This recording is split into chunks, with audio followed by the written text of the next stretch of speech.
Bom, também na América do Sul e suas crises, né, permanentes.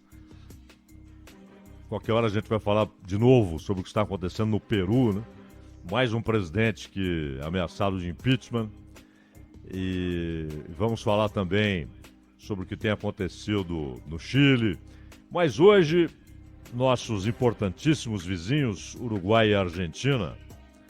O Uruguai teve um referendo ontem, porque a oposição conseguiu reunir assinaturas em número suficiente para provocar um referendo a respeito do grande pacote de reformas do governo Lacalle Pou.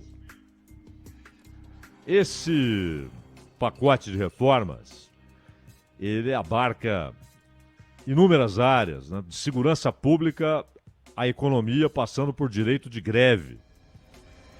E a Frente Ampla, que reúne diversos grupos de esquerda no Uruguai, tem muito voto no parlamento e conseguiu aprovar a convocação desse referendo, tentando derrubar decisões do Lacalle Pou. Na área de segurança, por exemplo, ele estabeleceu a possibilidade de punição mais severa para menores envolvidos em crimes graves, reduzindo drasticamente a possibilidade de benefícios na pena para pessoas que cometeram crimes gravíssimos, assassinato, por exemplo, né? Sequestro, tráfico de drogas. Então, esses crimes fazem parte ali de um rol de situações em que reduzir a pena, conseguir alguns benefícios, se torna muito mais difícil. Porque o Lacalle Pou, aliás, foi eleito muito por causa da situação da segurança pública no Uruguai, principalmente na região de Montevidéu. Claro, quando você compara os números do Uruguai com os números do Brasil, você fala, não, o Uruguai tem uma situação paradisíaca, né? São números muito pequenos, inclusive em termos proporcionais, que é óbvio, a população uruguaia é menor do que a população da zona leste da cidade de São Paulo.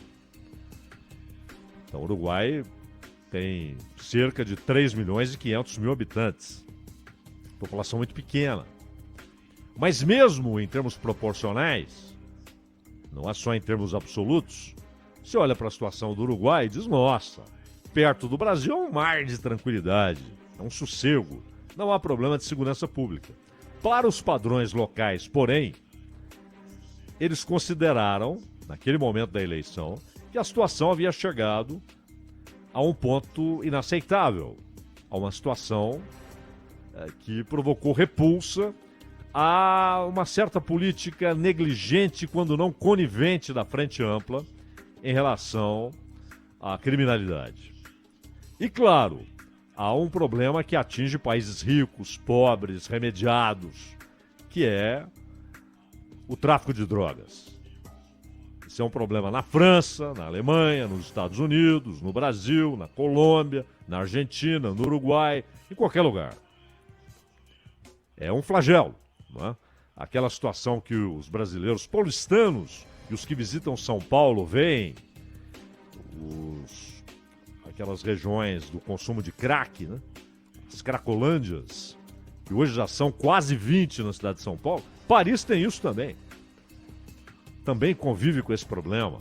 São Francisco está sofrendo um processo rápido de degradação, muito ligado ao consumo de drogas. Então é claro que isso atingiu países onde havia um sossego quase pleno, como era o caso do Uruguai. Mas piorou muito. E a legislação, aquela liberalização que foi defendida pelo Mujica, não resolveu coisa alguma. Pelo contrário, as farmácias onde é possível o sujeito ir lá e comprar maconha e tal, e os pontos onde há venda legal, eles se tornaram alvos do tráfico. Né? Ou seja, eles sabem que ali é um lugar onde eles podem ir lá, roubam e passam a ter mercadoria gratuita que eles vão vender. E você não vai colocar um posto do exército em cada ponto onde se vende maconha, né? Mas o fato é que em Montevidéu a situação piorou demais. E a eleição do Lacalle Pou foi uma resposta a isso. Então ele veio com um pacote para tentar melhorar a segurança pública no Uruguai. E a população, uma maioria pequena, né? Mas a população disse sim às reformas do Lacalle Pou. Ou seja, disse não à derrubada do pacote amplo de medidas, o não proposto pela oposição. Na área econômica, aí é uma coisa mais lenta, porque são pacotes liberalizantes que não têm efeito imediato. A economia uruguaia depende demais de Brasil e Argentina. Demais. Quando o Brasil e a Argentina estão em situação econômica difícil, e estão, o Uruguai vai junto. Há uma dependência direta do mercado consumidor desse país, aí claro, principalmente do Brasil, mas também da Argentina. E portanto, quando há uma crise, uma redução drástica da renda no Brasil e na Argentina, como tem acontecido, cai a importação de produtos uruguaios. E o Uruguai depende muito desses dois mercados. A questão das greves, né?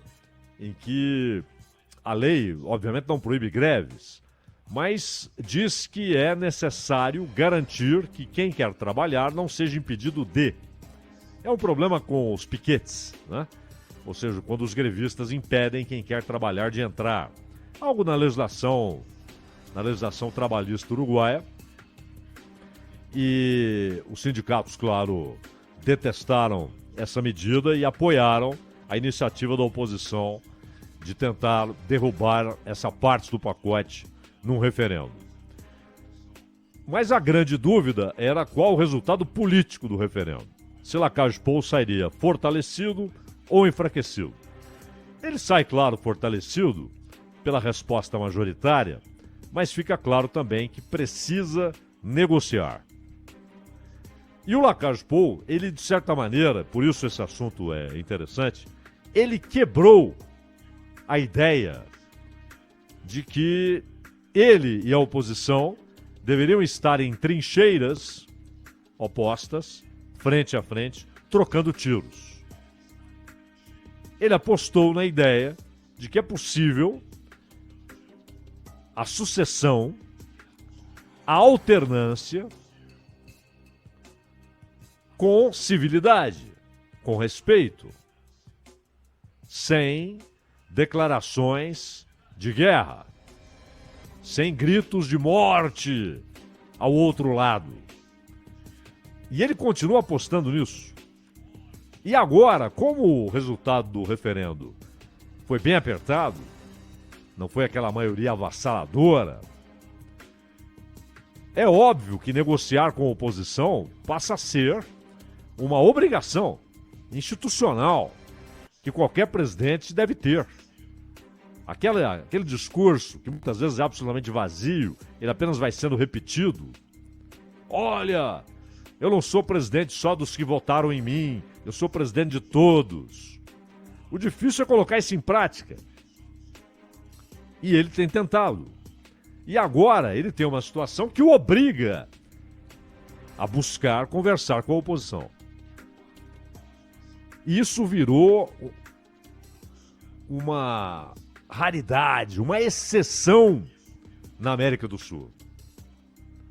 No Equador, na Colômbia, no Peru, no Brasil. Virou uma exceção.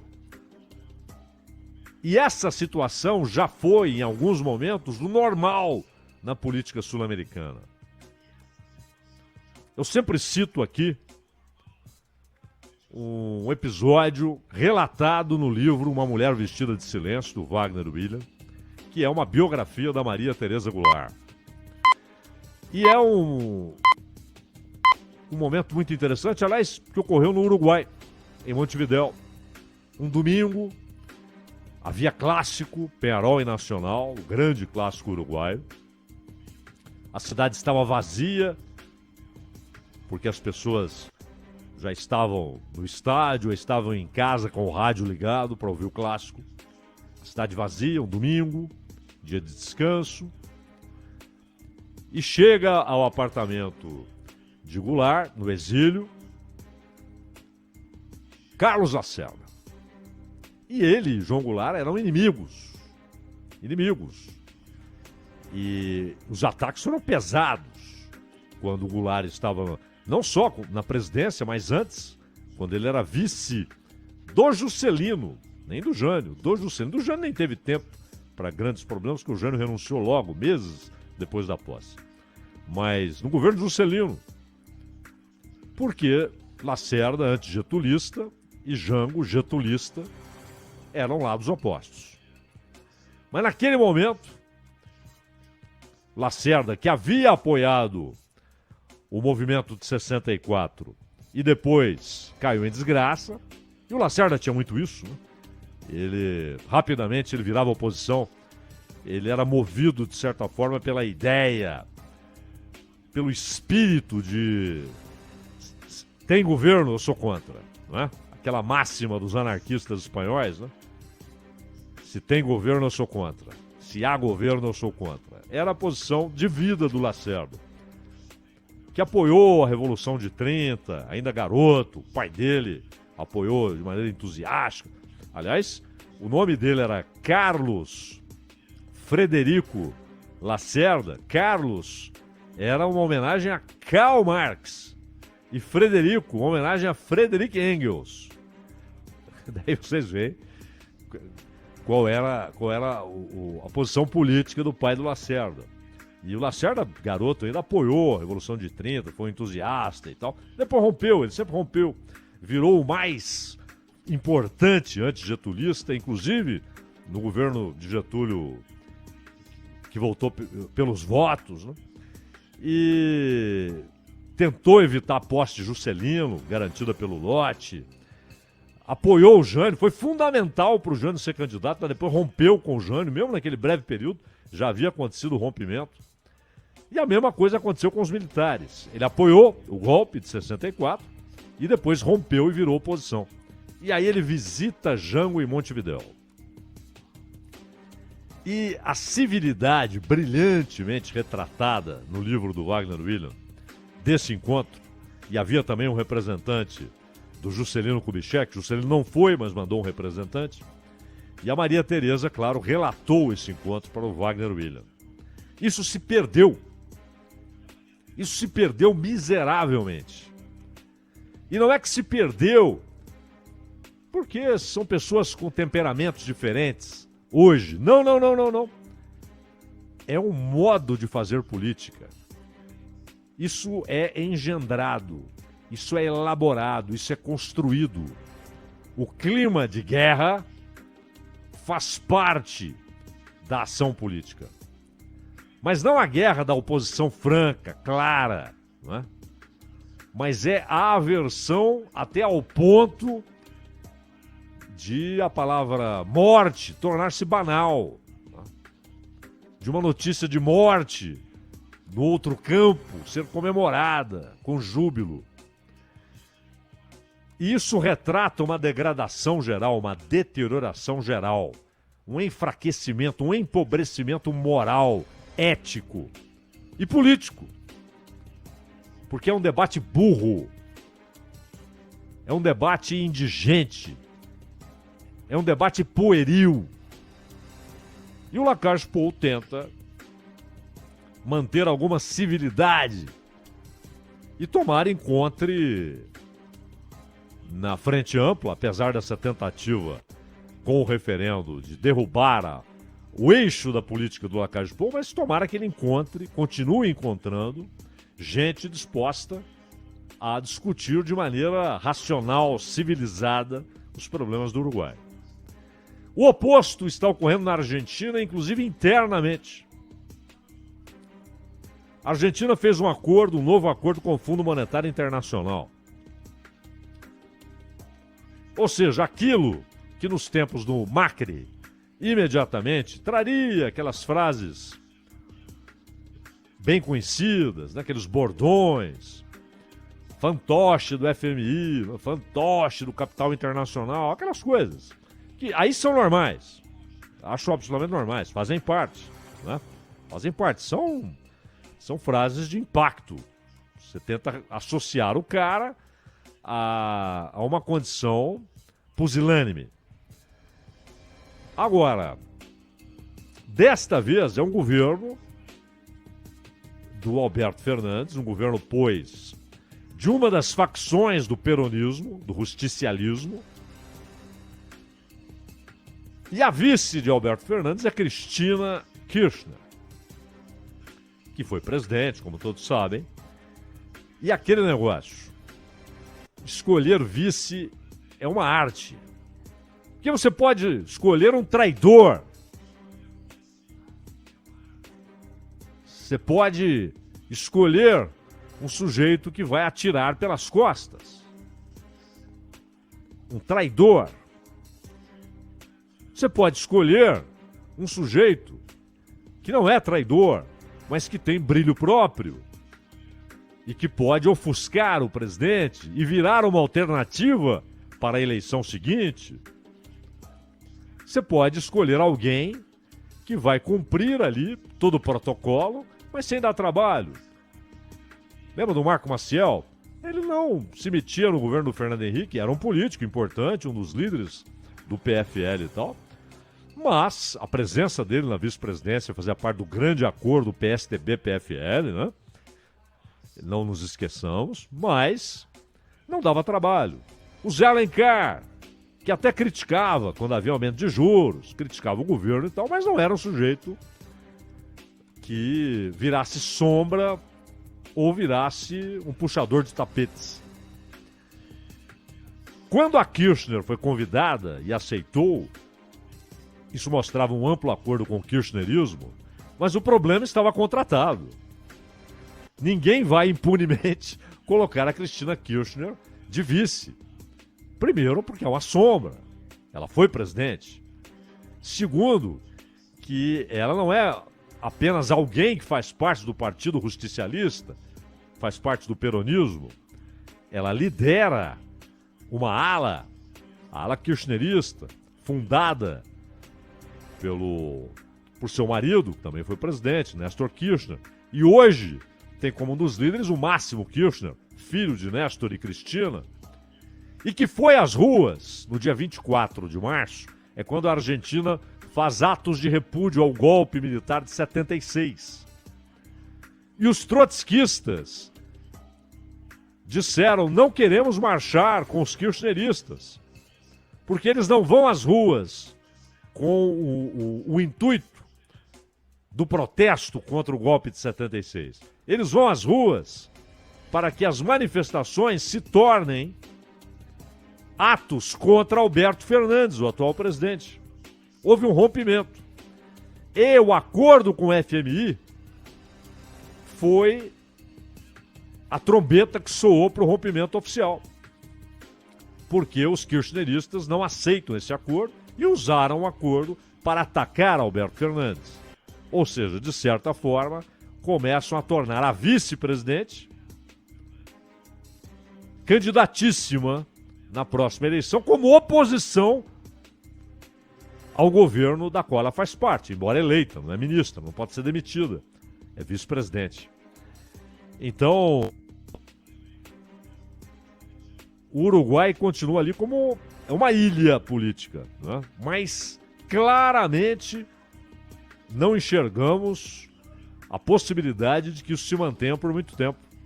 É muito mais fácil que o Uruguai caia nessa politicagem racional, rasteira, que enfraquece, que empobrece o debate político e, portanto, empobrece a sociedade, e empobrece os governos, e empobrece as políticas públicas. É muito mais fácil que o Uruguai seja o último dos moicanos, mas que, finalmente, caia na vala comum, do que uma grande transformação no debate político nos demais países da América do Sul, inclusive no Brasil. Ronald. Este Bandeirantes Acontece, o comentário de abertura, o editorial do Acontece com o Cláudio Zaidan, vira podcast, é o podcast Entendendo a Notícia. Entre lá, tá no site da Rádio Bandeirantes, que é o radiobandeirantes.com.br.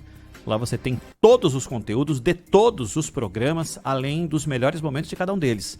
radiobandeirantes.com.br. Além do YouTube, além do Facebook, do Instagram, do Twitter, todas essas informações por lá. Se você acessa os podcasts da Bandeirantes pelos agregadores de podcast, pelo Spotify, por exemplo, procure lá, Entendendo a Notícia. Já já, este comentário do Zaidan e todos os outros estarão à sua disposição.